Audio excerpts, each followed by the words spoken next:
Mic test, mic test. Good evening. Nandito na naman po tayo ngayon sa ating palatuntunang pinamagatang ang Elias Journeys. Good evening, good evening. Sorry, medyo late na. Wala tayong guest for tonight. So, as promised, we will do a somewhat of a book review.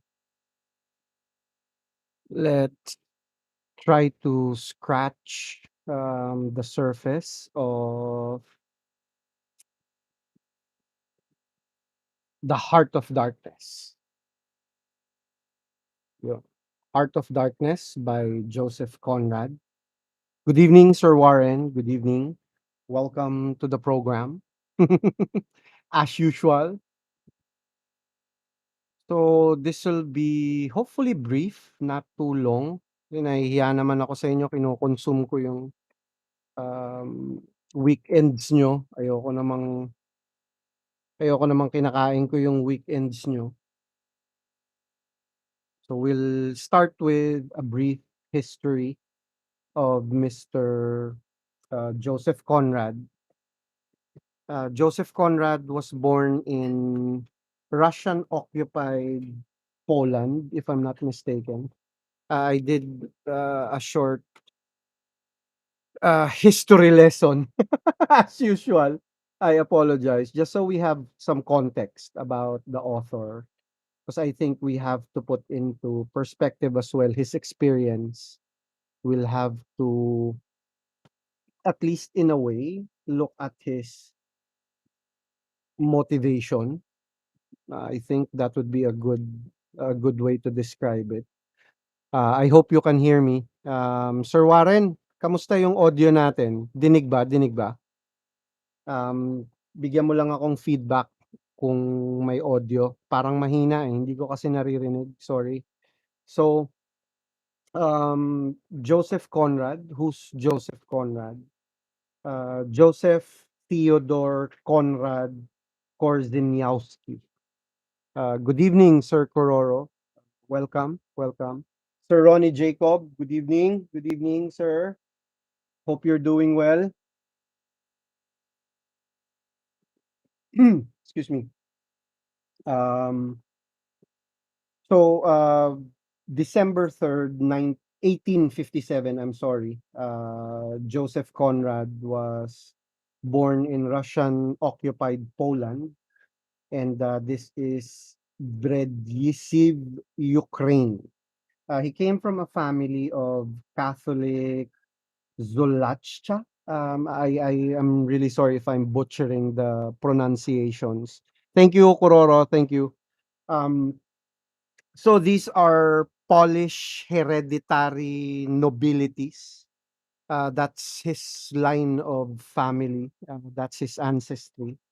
And these types of people, the Zolachcha or Zolata, something, they are about 10% of the population. But these are no different from regular people. They are, how do you say that? They are not comparable to what we usually, how do you say that? Uh, when we say nobility, most often than not, we have like an impression that they are the super wealthy families or aristocrats. They are not that type of nobility. There's just a lineage of nobility in their family. So they're not oligarchs or something like that. They have a different scheme for people in Poland during this time, and they were just a small minority. As a backdrop, again, this was in the time of the steady dismantling and decline of a once rich and very powerful country, which was Poland. And about 2 centuries ago, prior to his birth, about the 15th and 16th centuries, Poland was known as the Commonwealth and was regarded as one of the most powerful states in Europe. They had a very unique form of government. I would strongly suggest try to look it up. It's called a golden liberty. I believe that's what it's called. The golden liberty. That's their type of parliamentary royalty, somewhat. Um, it's in Wikipedia. Most of the information I got are from Wikipedia and this book. There's a small introduction to his life. I wanted to talk about his life because it's very interesting, very, very interesting character. Joseph Conrad, was born uh, a family of aristocrats. And during the golden age of Pol- uh, Polish Lithuanian Commonwealth, they were very prosperous from grains, wood, salt, and cloth as exports to most of Western or what's that? Yeah, Western Europe via the Baltic Sea. And with the wealth of their economy, they also had very wide political influence. Hi, tomato can. Good evening. And then also with their aggressive, powerful army. I think they called it the Commonwealth Army, if I'm not mistaken. And then they participated in very aggressive campaigns about against the Polish neighbors like Russia. So most of their wealth comes from that, uh, like taking taking from countries. So I think they can be compared to hmm, what the United States is now. I think that's how big their influence was during the 15th and 16th century. And during this time, they even had very firm grasp and influence in politics and of the Central and Eastern Europe, as well as the language. Their language became known as lingua franca. This is taken from that terminology. Lingua franca is taken from I think Italian something something. I think it's a pidgin form of language that you being used for trade. So I would strongly hi ma'am, good evening. I would strongly suggest that try to look that up, lingua franca. It's a wonderful term. Lingua franca basically means a bridge language, somewhat like English, since it's being used in form of a trade language. Let's say there are countries or government communicating, trying to bridge the differences of their politics, their religion, or things like that. Lingua franca is a cultural, religious, diplomatic, or administrative convenience tool. So let's say um, Germany, Japan, China.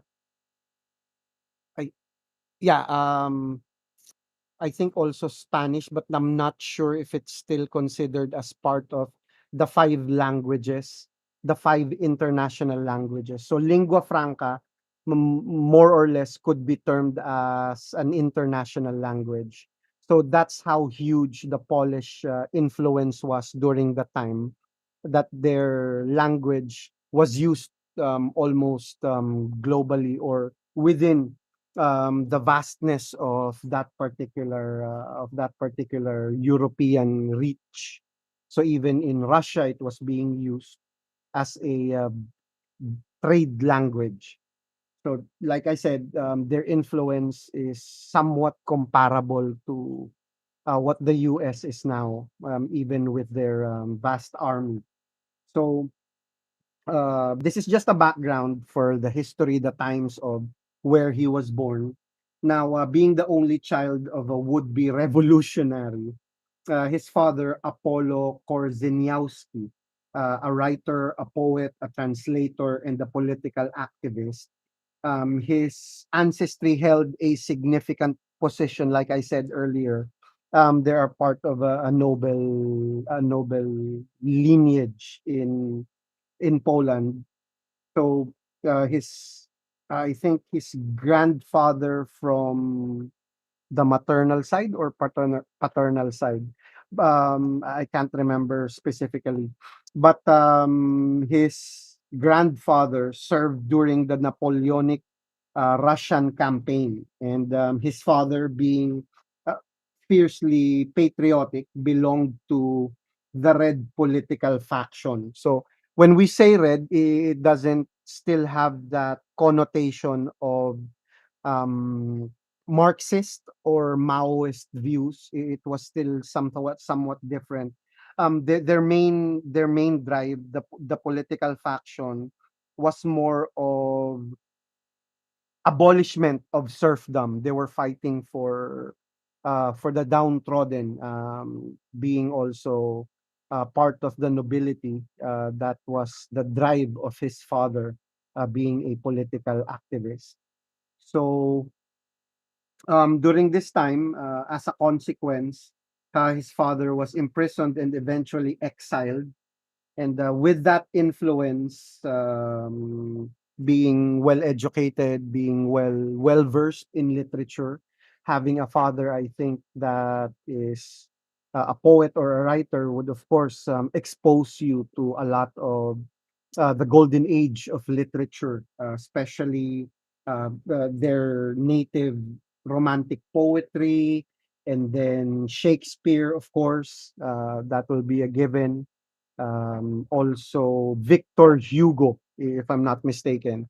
Let me see. Blah blah blah blah blah blah. There. Victor Hugo's Toilers of the Sea. So being part of the nobility, he was well educated and well versed in communicating himself as well as relating with other people. But after during this tumultuous time in their country, they were taken over by sadly, they were taken over by Russia, if I'm not mistaken. They were slowly um this was, I think, during the end of World War I, if I'm not mistaken, more or less. I'll try to look back on that. The format of our book review would be a long one. I'd like to really go down on the nitty-gritty about especially who the author is. Will take in the history of his time. We'll talk about the life and times of the author, not only just like a gloss over blah blah blah blah. This is a a short introduction to your author. I think we'd have to capture the thoughts, or at least somewhat perspective of the author. I think that will be a great way to introduce literature. We find out who or what the author was, and then the gravity of his work, like what influences was poured into his works. And I think this will be a great start for us for reviewing books. The Heart of Darkness, since, if I'm not mistaken, The Heart of Darkness is only what, 200 something pages. Wait. Yeah. I think the Heart of Darkness is not too thick. It's just a few pages, but the the profoundness of the work is beyond me. We can look at The Heart of Darkness as a politically motivated work, since it talks about colonialism, it talks about racism, but beneath. all these layers. That's also one of the things I loved about Joseph Conrad with his background and especially his influences. He was able to layer things on top of the book. If you're the type of reader that you're just looking to read to what? Waste your time, or no, not waste your time. Pass the time. I'm sorry. I think that will be a far better way to say that. If you're simply trying to pass the time, Joseph Conrad can work. If you're trying to look at the deeper motivations of human suffering or human motivations and the human thoughts, influences, you'll also be able to find that in his works. There's also one work, I think the title is The Secret Agent. Hopefully we'll pass through all of these. We'll focus on Joseph Conrad for now. Next week, hopefully we can discuss more of his books. I'll try to do this as regularly as I can. And then continuing with that line of thought, um, if you're also looking if you're also looking at like deeper meanings about man's inhumanity to man, you can also find that in this work. So I think this will be a beautiful start if we dig into the symbolisms. Yes, I think that will be the best way to describe it. The symbolisms and layers of Joseph Conrad. So I won't dwell too much on his history. We'll try to catch up on that maybe later or the next broadcast. We'll just touch on a few things about the book, about the heart of darkness. So just as a summary, I'll just take it from what's this? Britannica. As a brief summary, The Heart of Darkness tells a story. Like I said, again, the layering of Joseph Conrad. It's a story within a story. It starts basically with friends sitting on a boat, and then they were beautifully described. I would strongly suggest if you can find the PDF of it or find I think there is a YouTube audiobook if you don't have like time to sit down and read books. I would strongly suggest introduce yourself to the beauty of audiobooks. Look it up. It starts with that they're starting a journey. The characters, Marlowe, and then what was the other one? I can't remember the characters anymore. I'm really sorry. I'm just taking this from the top of my head. I did prepare, but it touched too much on the history. There's like 2 pages of um Polish history. I don't think it's the right thing to discuss. But we'll hopefully touch on that. So going back to the brief summary, Marlowe and his passengers were floating on the River Thames, and one of them, Charlie Marlowe, relates to his fellow seafarers about an experience. So the whole book appears to be um, like a flashback, somewhat in a way. That's how he started it. He started it with Marlowe talking to his friends, quickly. It doesn't drag on. Most of his books don't drag on, but it's not as fast paced as like political thrillers we've gotten used to recently, like Clive Cussler's books or let's say Dan Brown. The pace is too fast. No, this is well written, well paced. and the terminology, even if it was written so long ago, um it's still well within our time. So you won't get lost with the book. So if you're able to, please try to look for it. And from the moment he arrives, he exposed to the evil of, as they say, imperialism. This book talks about um, it's one of the reasons why I wanted to talk about Polish history, because there's a part of this book that really shows how um how inhumane natives were treated whenever so-called civilized men come into their territory, or civilized men free a certain native populace. I think we would be very familiar to that, since we were colonized not only by the Spanish, we were also colonized by the Americans. So yeah, if you have strong feelings about patriotism, or having uh, a, a proud part of you shouting about your ancestry or things like that, this will be a great thing to read, especially with for kids.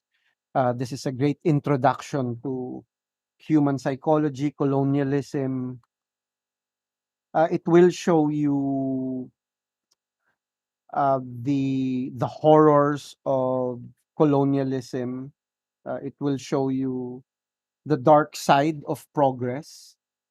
It will show you corruption in levels of societal corruption. It also touches on individual human corruption, how power corrupts absolutely. You'll see how Captain Kurtz, he's what? I think he's the main character, but it just so happens that the story goes from the perspective or through the eyes um of Marlowe, of Captain Marlowe. But it's also a story about Kurtz, like secondhand information. It's basically someone talking about someone else. That's the layer. That's the wonderful, beautiful layering of the story. You'll get to see how his personal life reflects the characters he wrote about. Captain Kurtz can be compared to either his ancestry, his grandfather or his father or himself, because Joseph Conrad tried to commit suicide. He put a gun to his chest and pulled the trigger. That happened in, I think he was what, 23 years old, more or less. Um, I'll touch back on that, since this will be a whole week for his stories. So we'll touch back on that. So moving on, he was commissioned by the company. It was never named. It was never given a name. Uh, Charlie Marlowe was given a task to find and bring home Captain Kurtz. Captain Kurtz is a very well-known, well-educated man um, of the kingdom, the UK. His character, Charlie Marlowe, was a character, a UK citizen. He did not use his own background, or that's one of the great things about Joseph Conrad. Since Joseph Conrad is like an amalgam. When they were exiled from Poland because of their political, his father's political leanings and ideologies, they were kicked out of their native land. he lived across Europe, but he did find himself um, what he worked as a shipmate. He worked in ships. He worked as a deckhand and gradually moving up, but he was not like one what we have in mind when we say seafarers.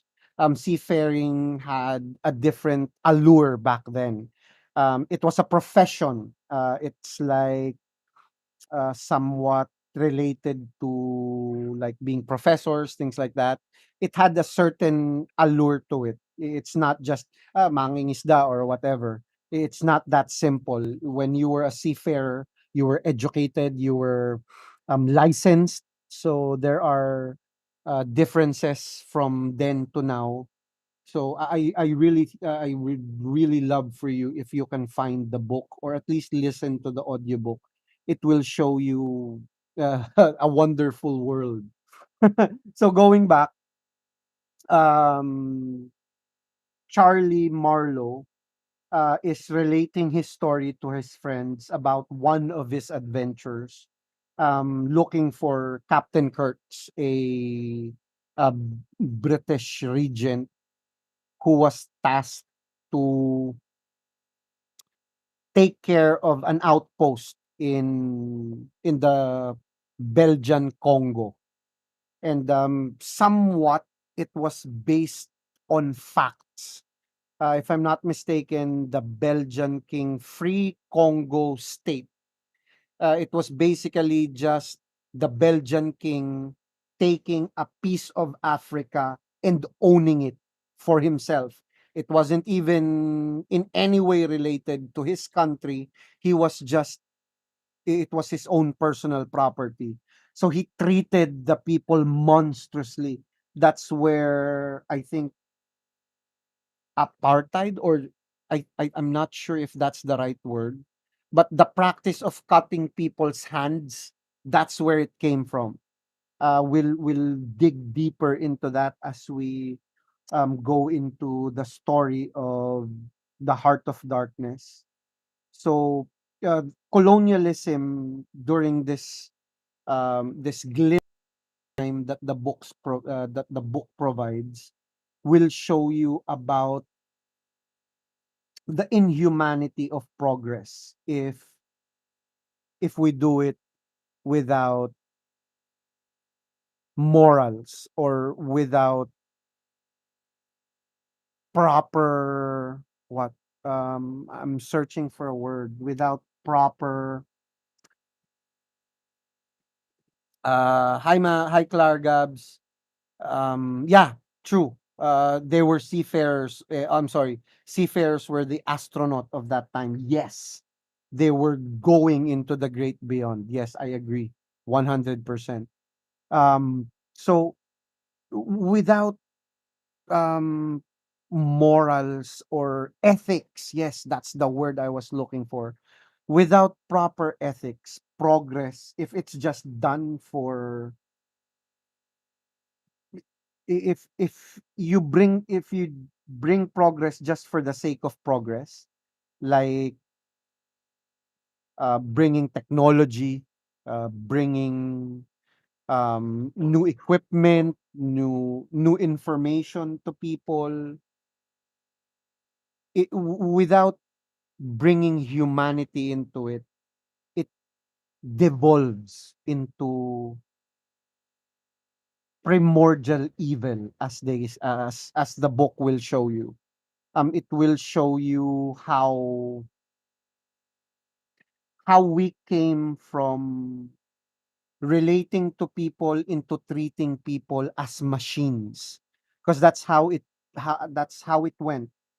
They were asking people for more ivory. This is during the ivory trade.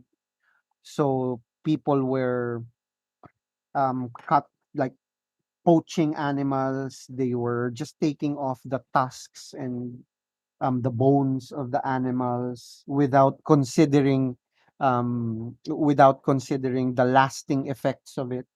and then people became corrupted by that. Since they were paying for the ivory, the tribes started fighting amongst themselves. They became corrupted by this progress the white man brought in with them. So what the other natives did, instead of looking for the animals to take the ivory from, they started invading other tribes and taking their hard-earned ivories from them. So you'll see, it's all given by Marlowe beautifully as he travels the river Congo, going up, trying to find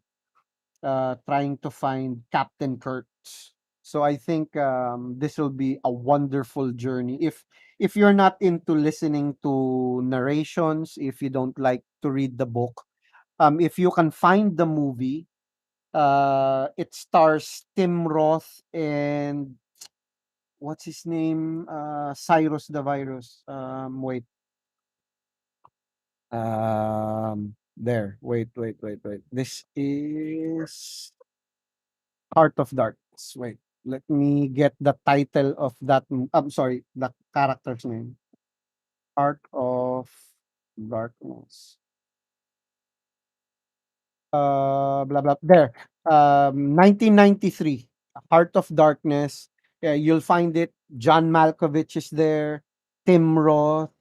Um, it's a well-made movie. It's really beautiful. It tries to stay as close to the book as possible. And of course, um what can you expect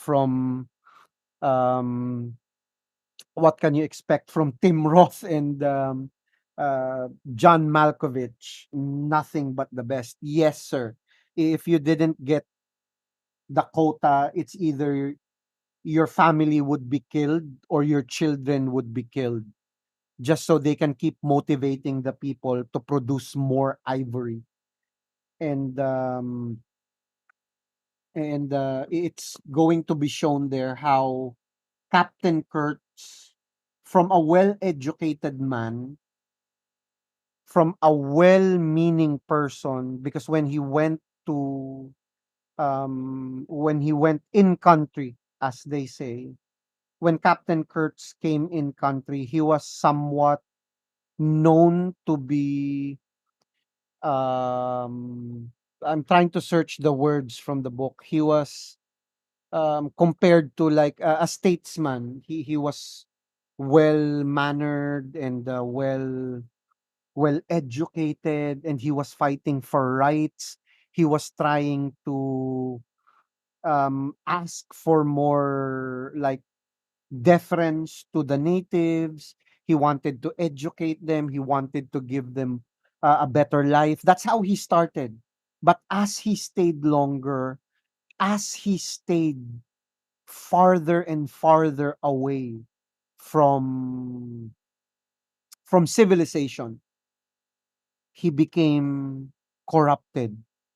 Or I don't know how you'll see it, but from my perspective, Captain Kurtz became consumed by his civilizedness.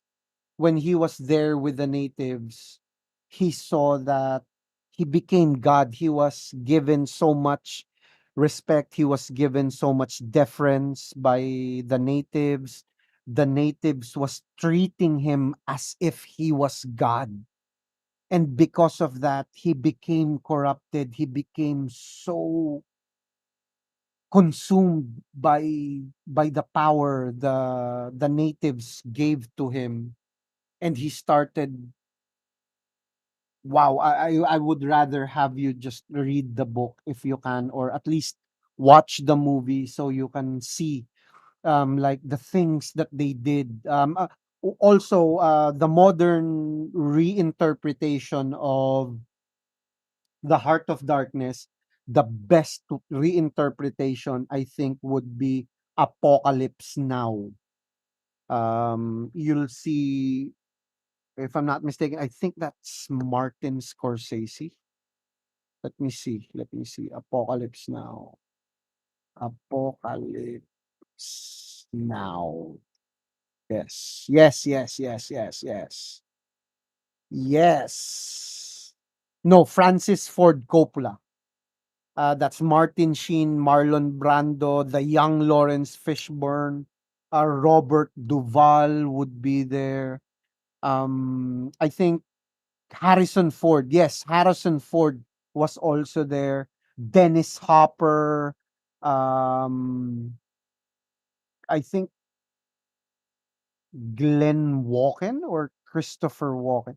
I can't remember anymore, but it's one of the most beautifully made movies of its time. And it was done here. It was shot here in the Philippines. So uh, you'll see a beautiful reimagining of Captain Kurtz, and then man's inhumanity to man.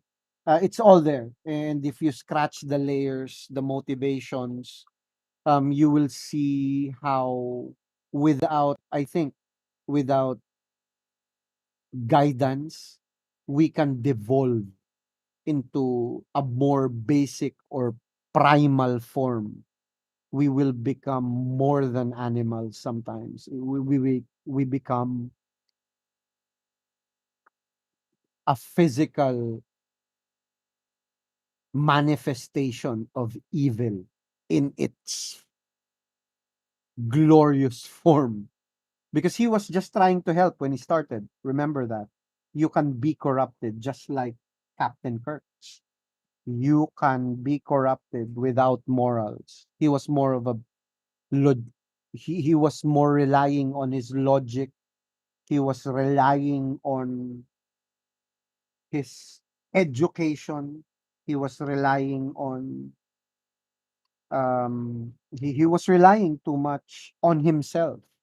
He forgot that there is something higher than himself.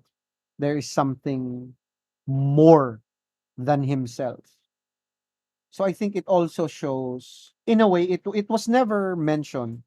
Religion was never touched during the course of the book. But when you get to dig deep or scratch the surface of the book, you'll also find touches of how important religion is, in a way. It doesn't have to be any denomination or any form of theistic religion, but more of faith. If you have faith, or as a moral guidance, as a moral compass, if you have that, at least it gives you a weapon against corruption, corruption of power, because it will keep you grounded. Um, it will keep you in frame, as it were. It would allow you at least to have that deference to something more, because as you'll see, when you watch the movie or listen to the audiobook or read the book itself, you will see how profound the corruption of Marlowe. I'm sorry, how profound the corruption of Captain Kurtz was. He really became a personification of evil. People were shaking in his. If you even just simply mention his name, people would, like, almost die, as if they were so afraid of them. They were so afraid of Captain Kurtz, and I think it would be a really wonderful journey into the psyche of corruption. When you get to touch the book or watch the movie, I really hope you would be able to, at least. And it also pays the way, or at least paves the way, It touches on how much do we know ourselves? How much do we see the slow decay of our morals? Further and further and further we go into our generation, since we now, I think, I don't know, but I think you might agree that we now live in a time of religion is basically just a ritual. It's no longer, it's just another tribe to belong in. I haven't seen very few. I've seen very few religious representatives or people from a certain religious sect or a religious belief. Very few show true deference or show the true essence um,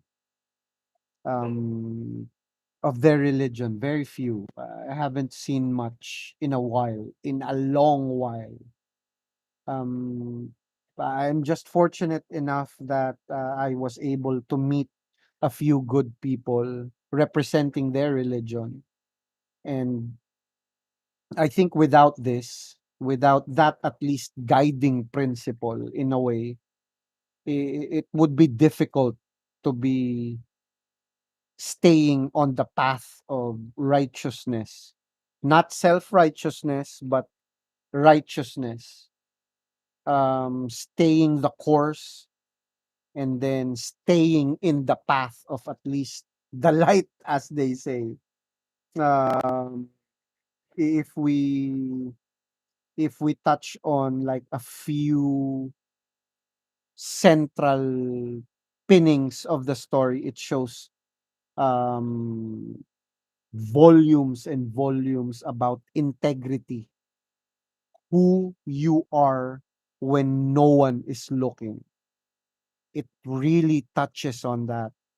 The story, I think, revolves on that also.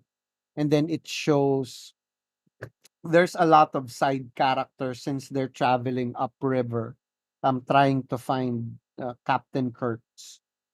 So if you have like, I think it will take you like what, 4, 5 hours more or less. You'll be able to finish the book.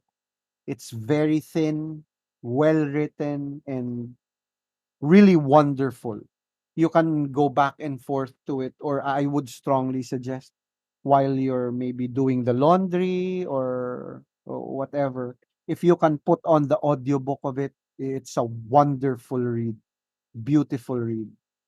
And I hope this was in some way able to introduce you to the thoughts of the Heart of Darkness. I may not have clearly elucidated the the summary of the story or somewhat. I didn't want to like ruin the story for you because it's a really wonderful look into the depravity of human human evil. It would show you the test that we have to go through sometimes. It shows you how far we can go, and it's not because of he was born bad. It was not because he was born that way. It wasn't even because of his intentions. So it really shows a beautiful look into how people can be corrupted, not by power, not only by power. Um, People can be corrupted by their environment as well. And I think it's a really beautiful, again, look into man's inhumanity to man, the depravity that we can get into when we're left all alone and without faith and without uh, without that glimmer of hope. If we forget that we are carrying within us a spark of divinity in a way. That's how I see the story of the heart of darkness. Hopefully tomorrow I'll be able to broadcast again. I'm not sure if we're leaving. That's one of the reasons why I was not able to broadcast earlier, um, because we went to the fish market. I posted a few pictures of the local fish market. Huge fucking fish. Yeah. We had it for dinner, and hopefully you were able to have your dinner. Hopefully you are all safe at home. And again, that's The Heart of Darkness by Joseph Conrad. Please look it up. We'll touch base tomorrow. I'll read a few excerpts from the book. And before I go, I just wanted to leave you with a quote from the book. The mind of man is capable of anything because everything is in it, all the past as well as all the future. What was there after all? Joy, fear, sorrow, devotion, valor, rage. Who can tell? But truth, stripped of its cloak of time, let the fool gape and shudder. The man knows and can look on without a wink, but he must at least be as much of a man as these on the shore. He must meet that truth with his own true stuff, with his own inborn strength. Principles won't do. So hopefully you have a wonderful and safe rest of your evening. And thank you very much, Mr. Mutok. Yes, it is a wonderful story of Captain Kurtz. And yes, he took his initiative to a whole new level. Um, Clar, no, when I say spark of divinity, it's not more of like religion. It's more of deference to something higher than ourselves. Spirituality, faith, and religion, I think they're all similar, but not the same. Yes, it is. Yes, it is self-serving because you're trying to make yourself better. Yes, I agree with that. It's a positive connotation of a usually negative word, self-serving. Never be afraid to serve yourself. Never, never. The only thing I think would be wrong about self-serving is if you are coming from a point of narcissism, coming to almost touching the fringes of narcissism. Taking care of yourself, of course, is not a bad thing. Thinking of yourself is not a bad thing. But if you want the universe to revolve around you, like Captain Kurtz, then I think that would be wrong. If you would consider yourself as the highest God or the highest representative, yes, maybe that's the negative part or the wrong part. But if yourself, in serving yourself, you are able to embetter yourself. If you are able to improve on yourself, if you can focus on the development of yourself, and by doing so, creating a far more productive and a far more better future for those around you or within your surroundings, if your self-serving attitude provides knowledge, wisdom, let's say spirituality in a way, if you're teaching or showing, embodying your words, then you're creating a far better environment for those around you. And wherever you go, you carry within yourself the values, the character, the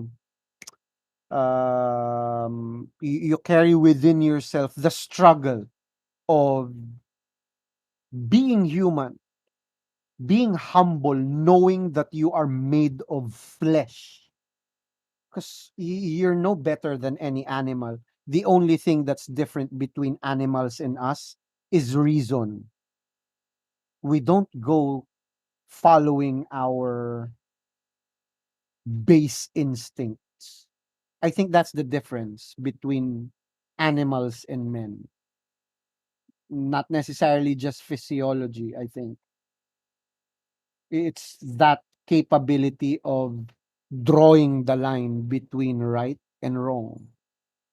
So if we can carry within ourselves the cross of responsibility, if we can carry the load of humility, then I think self-serving would be the best thing to do. Think of yourself as an imperfect being. That might work. I hope again I was able to introduce the book to you in my own way. I'll try to broadcast again tomorrow because we'll be leaving very, very early. I'll try to broadcast later if it's possible before we leave, or if I'm done, if I can find the guest or whatever, I'll do that. I'll I'll broadcast again. But if in case I won't be able to, I want to thank you again for watching. Thank you very much for joining me this evening. It's really appreciated. Thank you very much for continuously being here. Maki, thank you very much for watching. Thank you very much, Sir Jason, for watching. I'm so sorry, hindi ko nakikita yung hindi ko nakikita yung screen ng Facebook. Kailangan kong puntahan, sorry. Again, really appreciate everyone. Thank you very much for your time. I hope you and your family remain safe during this insane time that we live in. May we continuously be in the grace of the great architect. Thank you very much. Really appreciate it. Please don't forget, life is about making choices. Have a wonderful and safe rest of your evening. Look for the book, read it, and then we'll touch base on it again. Thank you very much. Thank you.